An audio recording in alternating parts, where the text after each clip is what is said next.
সমগ্ৰ অসমৰ লগতে সৰুপথাৰ সমষ্টিটো শুভাৰম্ভণি কৰা হ'ল অৰুণোদয় 3.0 আঁচনি। সৰুপথাৰ সমষ্টিটো আৰম্ভ হ'ল ৰেচন কাৰ্ডৰ বাবে আবেদন প্ৰক্ৰিয়া। সৰুপথাৰ সমষ্টিত অৰুণোদয় 3.0 আঁচনিৰ শুভাৰম্ভণি অনুষ্ঠানত অংশগ্ৰহণ বিধায়ক বিশ্বজিৎ ফুকনৰ। সৰুপথাৰ ৰামধেনু সাংস্কৃতিক প্ৰকল্পত অনুষ্ঠিত শুভাৰম্ভণি অনুষ্ঠানত অংশগ্ৰহণ শতাধিক লোকৰ। হয়, সমগ্ৰ ৰাজ্যৰ লগতে সৰুপথাৰ সমষ্টিটো শুভাৰম্ভণি কৰা হ'ল অৰুণোদয় 3.0 আঁচনি। লোকসেৱা ভৱনৰ পৰা মুখ্যমন্ত্ৰী হিমন্ত বিশ্ব শৰ্মাই শুভাৰম্ভণি কৰে অৰুণোদয় 3.0 আঁচনি। তদুপৰি ইয়াৰ লগতে আৰম্ভ হয় ৰেচন কাৰ্ডৰ বাবে আবেদন প্ৰক্ৰিয়াও। অৰুণোদয় 3.0 আঁচনিৰ লগত সংগতি ৰাখি সৰুপথাৰ ৰামধেনু সাংস্কৃতিক প্ৰকল্পত অনুষ্ঠিত কৰা হয় অৰুণোদয় 3.0 আঁচনিৰ শুভাৰম্ভণি অনুষ্ঠান। অনুষ্ঠানত অংশগ্ৰহণ কৰি বিধায়ক বিশ্বজিৎ ফুকনৰ মন্তব্য, অসমৰ সৰ্ববৃহৎ প্ৰত্যক্ষ লাভালাভ হস্তান্তৰ ব্যৱস্থাৰ জৰিয়তে সমাজৰ দুৰ্বল শ্ৰেণীৰ লোকসকলৰ জীৱন ৰূপান্তৰৰ এক অভিলাষী আৰু যুগান্তকাৰী পদক্ষেপ হৈছে অৰুণোদয় আঁচনি।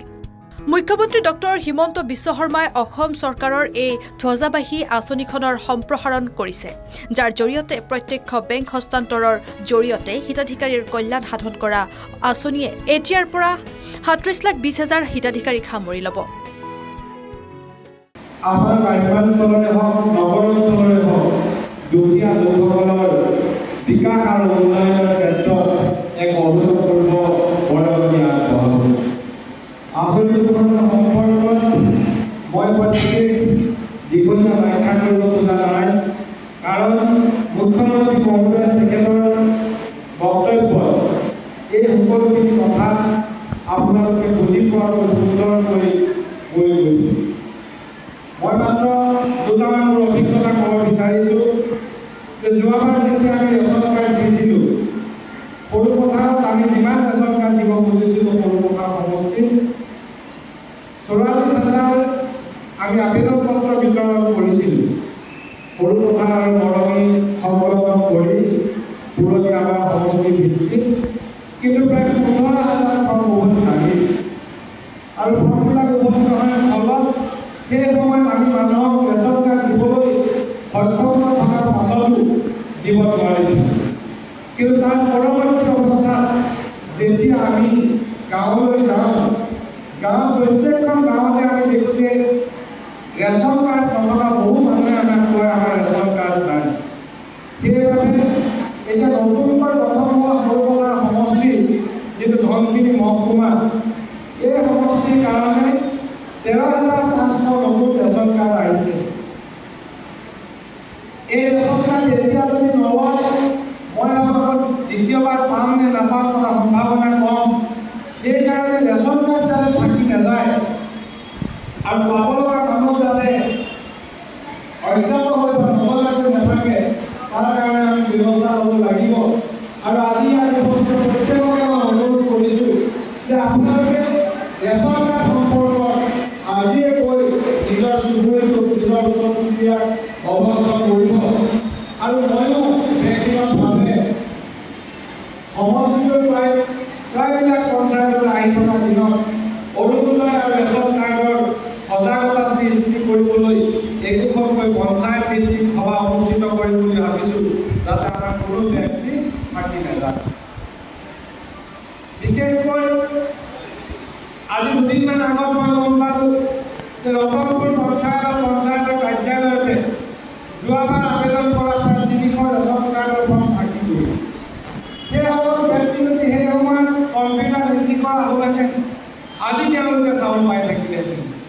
গতিকে এই গোটেই প্ৰক্ৰিয়াটো সুচাৰুৰূপে পৰিচালিত কৰিবৰ বাবে চৰকাৰে প্ৰত্যেক পঞ্চায়ততে 2জনকৈ চৰকাৰী নমিনেটেড ব্যক্তি দিব, সমাজকৰ্মী 2জনক দায়িত্ব দিব, আৰু তেওঁলোকৰ আশে পাশে থকা সৎ সমাজৰ প্ৰতি দায়বদ্ধ কিছু লোকক একত্ৰিত কৰি সকলোৰে ওচৰলৈ যাতে আঁচনিখন যাব পাৰে, তাৰ কাৰণে ব্যৱস্থা ল'ব।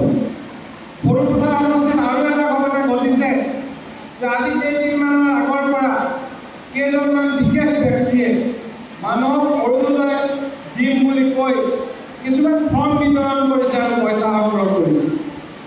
এনেকুৱা এটা কথা গম পাই দুদিনমান আগতে বৰপথাৰ থানালৈ এজন ব্যক্তিক ধৰি অনা হৈছিল আৰু আমি গম পোৱা মতে মধ্যমপুৰ MP ইত্যাদি ভিতৰুৱা ঠাইত কিছু ব্যক্তিয়ে কেৱল তেওঁলোকৰ আহি থকা পঞ্চায়ত নিৰ্বাচনৰ লক্ষ্য সন্মুখত ৰাখি এনেধৰণৰ কুকাৰ্য কৰিছে। তেওঁলোকৰ বিৰুদ্ধে যদি অভিযোগ পাওঁ তেওঁলোকৰ বিৰুদ্ধে কঠোৰ আইনী ব্যৱস্থা লোৱা হ'ব আপোনালোকক জনাইছোঁ। আৰু অৰুণোদয় হওক ৰেচন কাৰ্ডেই হওক এই মুখ্যমন্ত্ৰী মহোদয়ৰ সপোনৰ আঁচনি, এই আঁচনিৰ বাহিৰে বেলেগৰ পৰা কোনোবা আহি আপোনালোকৰ মাজত যদি বিভ্ৰান্ত কৰিব খোজে সেইসকলক পুলিচৰ ওচৰত ধৰাই দিয়া দায়িত্ব কিন্তু আপোনালোকে গ্ৰহণ কৰিব লাগিব। এই আঁচনিবিলাক আৰু 10,000 খৰচ নহয়, কিন্তু তেওঁলোকে ব্যক্তিগত স্বাৰ্থৰ বাবে মানুহৰ ঘৰে ঘৰে গৈ সৰু হোৱাটছআপত দিছে, ঘূৰাই লৈ তেওঁলোকক অনুভৱ দিছে। এই ধৰণৰ কাৰ্যৰ পৰা মুক্ত থাকি সকলোৱে আইন মাতৃসকলক সহায় কৰিবৰ কাৰণে আগবাঢ়ি যাবলৈ আমি যদি 30,000 আশে-পাশে অৰুণোদয় কাৰ্ড দিব পাৰোঁ, প্ৰত্যেকটো মুখতে কমপক্ষে 120খন কাৰ্ড আমি দিব পাৰিম। ক'ৰবাত ডাঙৰ বেছি হ'ব, ক'ৰবাত চাকৰি কৰা মানুহ বেছি আছে তাত কম হ'ব, কিন্তু 120খনকৈ প্ৰত্যেকখন গাঁৱত অৰুণোদয় কাৰ্ড আমি দিম। আৰু কাৰ্ড চিলেকশ্যন কৰিবৰ কাৰণে সেই বুথৰে আপুনি যিটো বুথত ভাগ কৰে সেই বুথৰে ব্যক্তিক দায়িত্ব দিয়া হ'ব। আপোনালোকে সকলোৱে আলোচনা কৰি কাৰ্ড চিলেকশ্যন কৰিব। আমি ইয়াৰ পৰা গাঁৱৰ ভিতৰৰ মানুহ যিহেতু চিনি নাপাওঁ, বিশেষকৈ মই আশা কৰিম আমাৰ আত্মসহায়ক গোটসকল আপোনালোক সদায় সচেতন হৈ থাকে। মিটিং মাতাং কৰা অভ্যাস আছে, পুৱা নোপোৱা কোনে পাব কোনে নাপাব পাছৰ কথা, কিন্তু আবেদন কৰাৰ সময়ত খবৰ নোপোৱাকৈ যাতে কোনো নাথাকে তাৰ দায়িত্ব আত্মসহায়ক গোটেও লওক। আৰু তাৰ কাৰণে যেতিয়াই প্ৰয়োজন হয় মোৰ লগত যদি যোগাযোগ কৰিব লাগে মোৰ লগত যোগাযোগ কৰিব।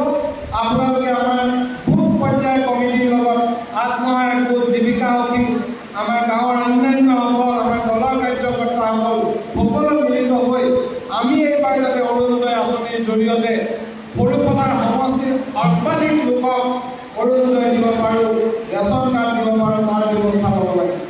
মই ভাবোঁ আৰু 13,500 ৰেচন কাৰ্ড দিলে সৰুপথাৰত আৰু ৰেচন কাৰ্ড দিবলৈ মানুহ বিচাৰি পোৱা নাযাব। গতিকে আপোনালোকে সোনকালে নিজৰ নিজৰ কামখিনি কৰিব।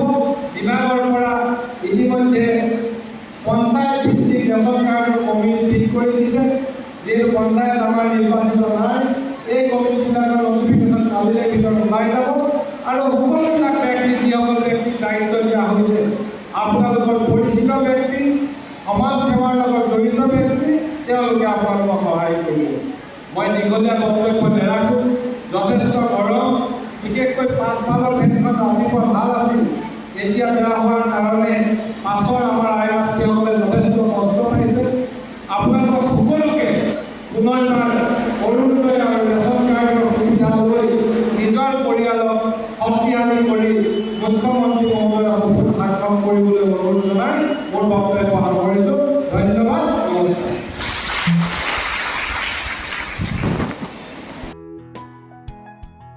News desk report, Sarupathar plus.